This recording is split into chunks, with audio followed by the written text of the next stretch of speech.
When it comes to property and casualty insurance, not all policies are created equal. Some are airtight, tailored and transparent, others, confusing, limited, and full of unpleasant surprises when you need them most. So what actually makes a policy good or bad? Let's break it down, both for personal insurance and commercial insurance buyers. Let's start with personal lines, things like auto, homeowners, or renters insurance. Imagine this: two people own identical homes in the same neighborhood.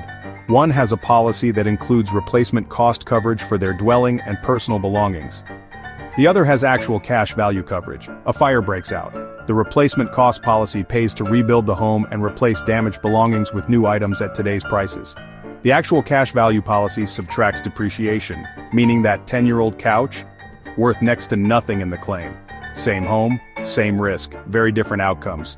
So in personal insurance, a good policy usually includes adequate limits, coverage that actually reflects the value of your home, car, or belongings, replacement cost instead of actual cash value, minimal exclusions and clear language about what's not covered, endorsements or riders that match your lifestyle, like flood insurance, jewelry coverage, or identity theft protection.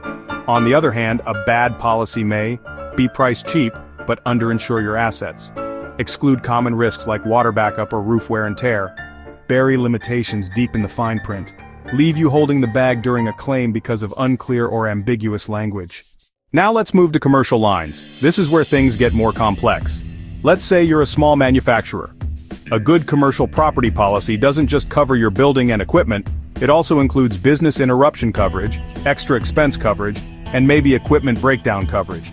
It's tailored to your operation, your exposures, and your recovery timeline. A bad policy? It might cover the building but exclude any loss of income while you're shut down after a fire or power outage. That could mean financial ruin, even if your building is eventually rebuilt. Or let's say you're a tech startup.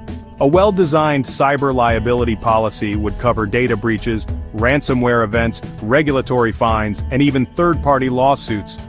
A poor policy might only cover first-party costs, with tight caps, high deductibles, and no coverage for social engineering fraud, which is one of the most common forms of cybercrime today. So what should businesses look for in a good policy?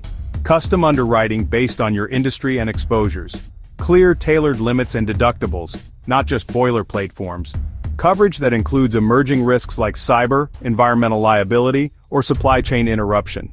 A broker or advisor who asks questions and helps explain the fine print. So how do you avoid a bad policy? Ask these 3 questions. What are the gaps or exclusions that could impact me most? Is the policy built for my real-world risk, or is it off the shelf?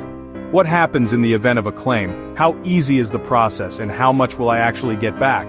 In the end, a good policy is more than just a piece of paper. It's peace of mind. It's aligned with your real-life risks. And most importantly, it delivers when you need it. And if you're trying to make sense of the insurance world, or explore careers in the industry, you're in the right place. Hit like, subscribe, and follow Insur Knowledge for more no-nonsense breakdowns of P&C insurance, from coverage insights to career tips and everything in between.